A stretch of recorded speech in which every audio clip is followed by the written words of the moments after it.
Hello guys, welcome to my channel. எல்லோரும் வந்து Tamil syllabus போடுங்க ரெக்வஸ்ட் பண்ணி கேட்டிருந்தீங்க. அதனால தான் வந்து எல்கேஜிக்கு வந்து தமிழ் சிலபஸ் போட்டிருக்கேன். டேர்ம் 2க்கான தமிழ் சிலபஸ். டேர்ம் 1க்கு வந்து நான் ஆல்ரெடி போட்டுவிட்டேன், போய் செக் பண்ணி பாருங்கள் டேர்ம் 1 சிலபஸ்ஸு. இப்போ டேர்ம் 2 தமிழ் சிலபஸ் பார்க்கலாமா? நம்ம ஆல்ரெடி டேர்ம் 2 எல்கேஜி கிட்ஸுக்கு வந்து என்னென்னா வந்து ஃபஸ்ட் எப்பவுமே ஓரல் ரொம்ப இம்பார்ட்டன்ட். வாய்மொழி பயிற்சி, அதாவது என்னென்ன சொல்லித்தரீங்கன்னா ரொம்ப என்ன ஆலேருந்து அக்கு வரைக்கும் உயிரெழுத்துக்கள் ஓரலாக டெய்லி சொல்லித்தராங்க. கண்டிப்பாக டெய்லி சொல்லித்தரும் போது அவங்களுக்கு ஈஸியாக ஐக்கு சொல்லிவிடுவாங்க, பழகிடுவாங்க. அப்புறம் மெய் எழுத்துக்கள் இக்கிலேருந்து இன்ன வரைக்கும் சொல்லித்தாங்க. மெய் எழுத்துக்கள் இதையும் டெய்லி ப்ராக்டிஸ் பண்ணுங்கள். சார்ட் இருந்தால் சார்ட் வாங்கி வீட்டு இப்போ ஸ்கூல்ஸ் இல்லாததுனால நீங்கள் வீட்டில் சார்ட் வாங்கி சார்ட்டை செவத்தில் ஒட்டிடுங்க. டெய்லி ஓரலாக சொல்லுங்கள், ஓகேங்களா? உயிர் எழுத்து, மெய் எழுத்து, அதுக்கப்புறம் உயிர் மெய் எழுத்து, இந்த மூணும் ஃபஸ்ட்டு நல்லா கற்றுக்கிட்டோம்.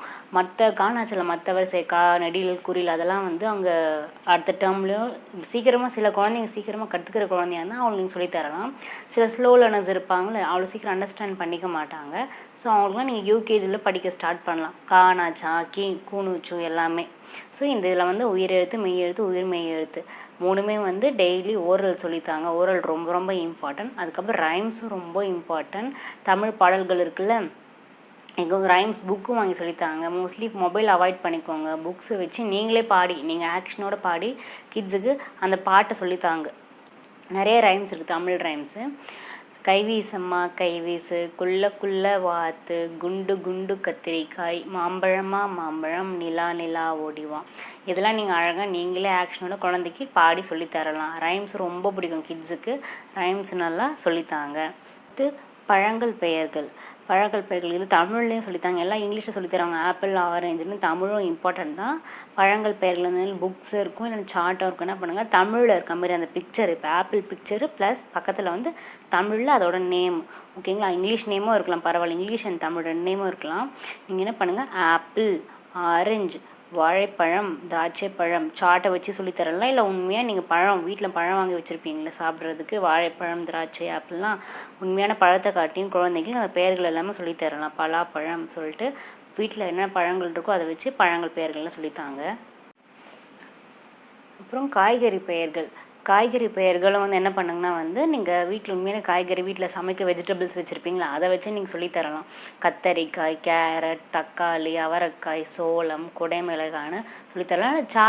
சார்ட் வச்ச மோஸ்ட்லி நீங்கள் ப்ராக்டிக்கலாக ப்ராக்டிஸ் பண்ணுங்கள். வீட்டில் இருக்கிறத வச்சு ப்ராக்டிக்கலாக சொல்லித்தர ட்ரை பண்ணுங்கள். ஏன்னா இதெல்லாம் நம்ம காய்கறிகள் நம்ம வீட்டிலேயே இருக்கோம்னா அது சொல்லித்தாங்க. அப்புறம் உடல் பாகங்கள், இதுவும் அந்த கண், காது சொல்லிட்டு நீங்கள் சின்ன வயசுலேயே கற்றுக்க ஆரம்பிச்சிருவாங்க 2 இயர்ஸ்லேயே. இருந்தாலும் நீங்கள் அது கண், காது, கழுத்து, மூக்குன்னு இது நீங்கள் பிக்சர்ஸே வேணும். அது பாடியில் இருக்கிற பார்ட்ஸை காட்டி இது கை விரல், நகம் சொல்லிட்டு ஒரு பாடி பார்ட்ஸை காட்டி அவங்களுக்கு ஃப்ரீயாக சொல்லித்தாங்க. இது வந்து டெய்லி எல்லாத்தையும் போட்டு ரஷ் பண்ணாதீங்க. கொஞ்சமாக சொல்லித்தரணும். இப்போ ஒரு வீக் வந்து அங்கே பழங்கள் பெயர் கற்றுக்கிட்டாங்கன்னா அடுத்த வீக்கில் வந்து காய்கறி பெயர்கள். அப்புறம் கண்ணு, காது ஃப்ரீயாக இருக்கும்போது அவங்களா இன்ட்ரெஸ்ட்டாக கவனிக்கும் நல்லா சொல்லித்தாங்க. நீங்கள் போட்டு அவங்கள இன்ட்ரெஸ்ட்டே இல்லாதப்போ வந்து படின்னு சொல்லிட்டு மட்டும் அவங்க கிட்ஸ் இது பண்ணாதீங்க, சுத்தமாக படிக்க மாட்டாங்க. அவங்க வழியிலே போய்ட்டு அவங்களுக்கு டீச் பண்ணுங்கள். அப்புறம் விலங்குகளோட பெயர்கள். நாய், பூனை, ஆடு, குதிரை, மாடு, கழுதை, எருமை, முயல், பன்றின்னு விலங்குகளோட பெயர்கள் சார்ட்ஸ் வச்சு சொல்லித்தரலாம். சில விலங்குகள்லாம் வீட்டாண்டியாக இருக்குது, நாய், பூனைன்னு சொல்லிட்டு அது இது சொல்லித்தரலாம்.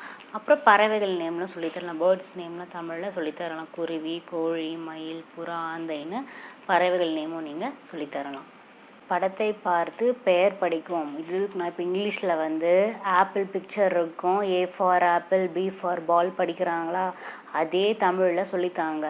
வெறும் நீ எடுத்த உடனே ஒரு கிட்ஸ் அப்போ தான் 3 வயசு ஆகுது, 2.5 வயசு ஆகுதுன்னா வெறும் ஆஇக்கின்னு சொன்னால் அவங்களுக்கு ஒன்றுமே புரியாது, பிளாங்காக இருக்கும். நமக்கு ஒரு விஷயம் திடீர்னு சொன்னால் புரியாதுல்ல. இப்போ அம்மாவோட பிக்சர் காட்டுங்க. அம்மா பிக்சர் இருக்குமா, அம்மா, அப்போ வந்து அவங்க ஈஸியாக புரிஞ்சுப்பாங்க. அம்மா வார்த்தை வந்து ஆள வருது, வந்து அம்மா, அப்போ ஆன்ற சவுண்ட் அவங்களுக்கு புரியுதா? வெறுமனே நீங்கள் ஆஇக்கு சொல்லித்தரதுன்னா கண்டிப்பாக அவங்களுக்கு புரியாது. ஸோ பிக்சர், இப்போ என்கிட்ட பிக்சர்ஸ் இல்லை, ஸோ அதனால் இப்படி சொல்லித்தரேன். நீங்கள் பிக்சர் வச்சு புக்கு இருக்கும், நிறைய புக்ஸ் அவைலபிளாக இருக்குது. ரொம்ப கம்மி ரேட்டில் கூட இருக்குது புக்ஸ் எல்லாம் கிட்ஸுக்கானது. ஆன்லைன்லேயே இருக்குது, ஆஃப்லைனில் இருக்குது. தமிழ் புக்கு வாங்குங்க. இது மாதிரி குழந்தைகள் புக்கு வாங்கிட்டு அம்மா, ஆடு இதெல்லாம் நீங்கள் டெய்லி கண்டிப்பாக ப்ராக்டிஸ் பண்ணுங்கள். ஒரு 1 மந்த் 2 மந்த் ப்ராக்டிஸ் பண்ணாலே அவங்க கற்றுப்பாங்க. சில குழந்தைங்க கொஞ்சம் ஒரு குழந்தைக்கு டிஃபர் ஆகலாம். சில பேர் லேட்டாக கற்றுப்பாங்க. ஸோ இந்த அம்மா ஏ ஃபார் ஆப்பிள் மாதிரி இதையும் வந்து நீங்கள் அவங்க கற்றுக்கிற வரைக்கும் ரிப்பீட் பண்ணிகிட்டே இருங்க. டெய்லியில் ஒரு நாள் விட்டு ஒரு நாள் நீங்கள் ப்ராக்டிஸ் பண்ணிகிட்டே இருக்கலாம்.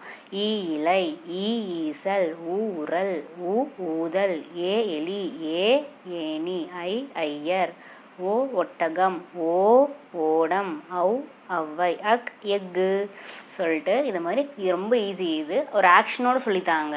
அழகாக கண்ணை இது பண்ணிவிட்டு சொல்லித்தாங்க. அடுத்து மெய் எழுத்துக்களும் ரொம்ப முக்கியம். குழந்தைங்களுக்கு மெய் எழுத்துக்கள் எப்படி சொல்லி தரீங்கன்னா, புள்ளி வச்ச எழுத்துலாம் மெய் எழுத்துக்கள் பாருங்கள். கொக்கு, இங்கே வருதா கொக்குல. ஸோ கொக்கு, இஞ்சி ஸ்டார்டிங்கில் வந்து அவங்களுக்கு மீனிங்லாம் வேணாம்.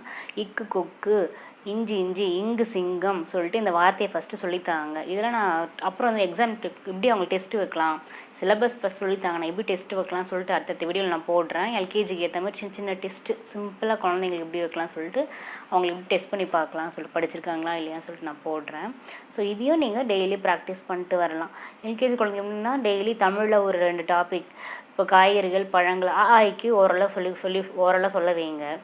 அதுக்கப்புறம் வந்து காய்கறிகள் பழங்கள் பெயர்கள், அப்புறம் இங்கிலீஷில் ஒரு 2 டாபிக், மேக்ஸில் 2 டாபிக், இவிஎஸில் டெய்லி இப்படி நீங்கள் சொல்லித்தரலாம்.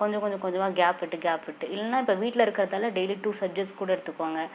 ரிட்டன் நான் எப்படி ஆய்க்கு எழுது அவங்களுக்கு சொல்லித்தரதுன்னு நான் வீடியோ போடுறேன். ஆல்ஃபபெட்ஸ் ஆல்ரெடி போட்டிருக்கேன். இன்னும் கொஞ்சம் நான் சிலது போடணும். அதுவும் அடுத்த வீடியோஸில் போடுறேன். ஓகே, மெய் எழுத்துக்கள் உச்சரிப்பை வந்து அவங்களுக்கு சொல்லித்தாங்க. இஞ்சி, இட்டு முட்டு, இன்கண், அப்போது அந்த உச்சரிப்பை அவங்க கற்றுப்பாங்க.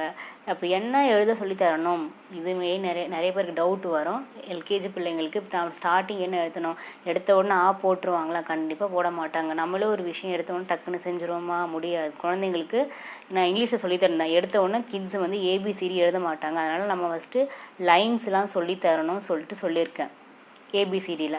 அதே மாதிரி தமிழ்லையும் ஃபஸ்ட்டு அவங்களுக்கு எப்படின்னா எடுத்த உடனே இப்போ போன டேர்மில் வந்து ஒரு ஆலேருந்து ஒரு வரைக்கும் லெட்டர் நீங்கள் சொல்லித்தர ட்ரை பண்ணியிருக்கலாம். அவ்வளோதான். ஏன்னா கிட்ஸ் வந்து எடுத்த உடனே எல்கேஜியில் டு எழுதிட மாட்டாங்க. அவங்க ரைட்டிங் ப்ராக்டிஸ், ஏன்னா தமிழ் எழுத்துக்கள் வளைவு நெளிவாக இருக்கா. ஸோ ரொம்ப கொஞ்சம் கஷ்டம்தான்.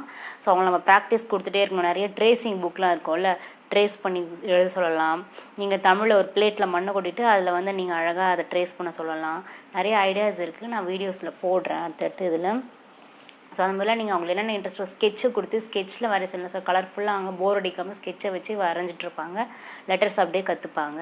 ஸோ ஆய்க்கு வந்து இந்த டேர்மில் என்னன்னா ஆலேருந்து வரைக்கும் அவங்க எப்படியாச்சும் எழுத பழக வைங்க. மீதி லெட்டர்ஸை வந்து அடுத்த டேர்மில் நாங்கள் கற்றுக்கிட்டோம். ஃபுல்லாக மட்டும் ட்ரை பண்ணாதீங்க, கிட்ஸுக்கு வராது. அப்புறம் இக்குலேருந்து வரைக்கும் இதில் ஃபஸ்ட்டு மெயின் ஆய்க்கு எழுதுகிறாங்களா பாருங்கள். சில குழந்தைங்க ஈஸியாக சீக்கிரம் கிராஸ்பிங் பவர் இருக்குது. சில பேர் லேட்டாக எழுதுவாங்க. ஸோ இக்குலேருந்து வரைக்கும் மெய் எழுத்துக்களை நீங்கள் ப்ராக்டிஸ் பண்ணுங்கள். டெய்லி முடிஞ்சால் டெய்லி ப்ராக்டிஸ் பண்ணுறது நல்லது. அவங்களுக்கு பிடிச்ச ஆங்கிளில் அவங்களுக்கு நீங்கள் ப்ராக்டிஸ் பண்ணுங்கள். கலர்ஸ் யூஸ் பண்ணி ப்ராக்டிஸ் பண்ணுங்கள். ஸோ அப்போ தான் அவங்க ஈஸியாக வந்து கற்றுப்பாங்க. ஸோ அடுத்த வீடியோஸ் நான் போடுறேன். மறக்காமல் என்னோடய வீடியோ பிடிச்சிருந்தா என்னோடய சேனலை லைக் பண்ணுங்கள், ஷேர் பண்ணுங்கள், சப்ஸ்கிரைப் பண்ணுங்கள். Thank you guys.